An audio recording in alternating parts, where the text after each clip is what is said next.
Hello everyone, welcome to our news channel. Here you are always well informed. I kindly ask you to subscribe and leave your like. Thank you so much for watching the video. And at the end leave your comment. The Celtics once again blew a double-digit lead. The short-handed Celtics nearly pulled out a hard-fought, and unlikely, win over the Cavaliers on Monday but found perhaps the most painful possible way to fall 118-114 in overtime. Here are the takeaways.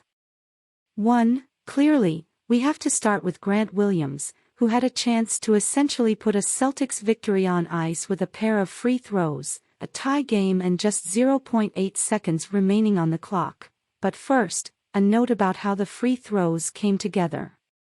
The Celtics led by 2, and Cavaliers star Donovan Mitchell barreled down the lane looking for a layup. He missed, but an official whistled a questionable foul against Williams. The Celtics challenged the call, and referee Tony Brothers determined that the call on the floor was correct. Then the Celtics put the ball in Peyton Pritchard's hands, and he sped up the floor looking for a game-winning layup. The Cavaliers fouled Williams after Pritchard missed the layup, and Williams went to the line with a chance to steal a win. Cavaliers star Donovan Mitchell approached Williams before his first free throw, and Williams could be seen telling Mitchell he was about to make both. Williams missed the first and then, after the Cavaliers masterfully iced him for nearly a minute by shuffling back and forth in the lane, missed the second as well. Marcus Smart nearly tipped the ball back in, but his tip rolled off the rim. It was a brutal moment for Williams, who otherwise had a very solid game, going 4 for 6 from the floor, including 4 for 5 shooting from behind the three-point line. After a series of tough performances, it looked like the 24-year-old forward, who is due for a new contract after this season, might have a feel-good game to build some confidence back. Instead, Williams essentially cost the Celtics the game. Less than 24 hours removed from a brutal double OT slugfest against the Knicks, the Celtics looked winded and couldn't hold a slim overtime lead against a very good Cavaliers team. There's not much more to say about the free throws.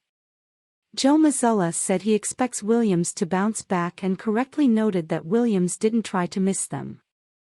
The team went together to lift weights after playing their 11th period of NBA basketball in 2 days. Williams was resoundingly mocked on social media, which, frankly, is the risk you run when you tell an opponent you are about to make both of your free throws before missing them. Just brutal. The Celtics really need Williams to be good when the postseason rolls around.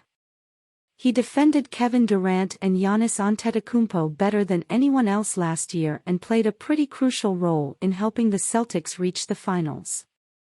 Getting Williams back on track is a worthwhile project for the Celtics over the next month. Unfortunately, they appear to have a number of worthwhile projects on the horizon.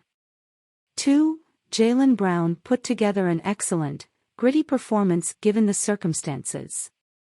With Jason Tatum, Al Horford, and Robert Williams all sidelined, he scored 32 points on 12 for 26 shooting and came just an assist short of a triple-double with 13 rebounds and 9 assists.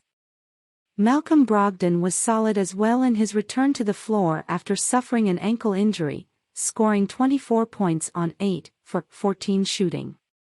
A number of players performed pretty well on Monday despite being visibly gassed. If the Celtics had simply lost in a normal way, the panic meter might have been significantly lower.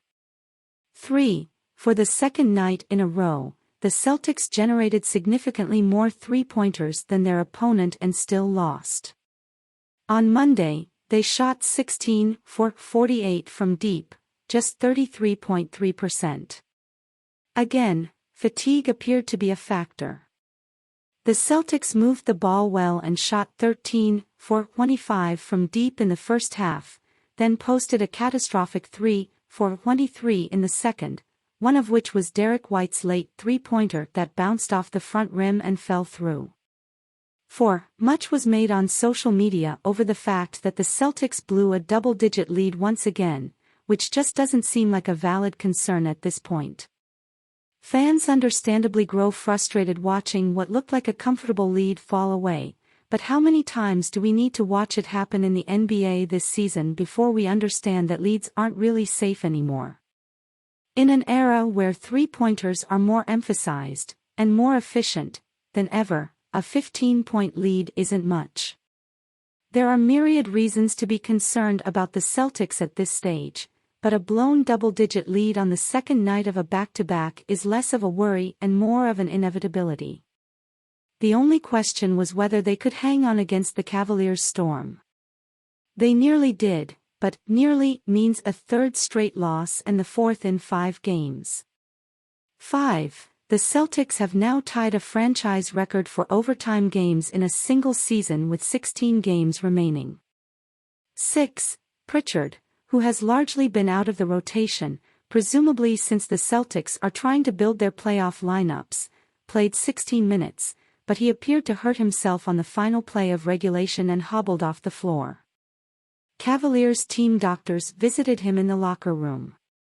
7. The next few weeks are incredibly important for the Celtics, not just in their pursuit of the number 1 seed, which is slipping away a little bit at the moment, but also as they try to right the ship with the postseason approaching.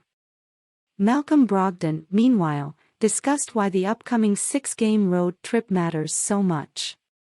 There's definitely urgency, and I think it's less even about the playoffs than just about this road trip coming up, Brogdon said. I was just talking to Blake, and we really need to win this game against Portland so we can leave Boston on a good note, on a positive note starting the road trip. These are 6 teams on the road that we should beat, that we need to beat. It's really that simple. So going undefeated is the goal and the expectation. The Celtics will look to get back on track against the Blazers on Wednesday at 7:30 p.m.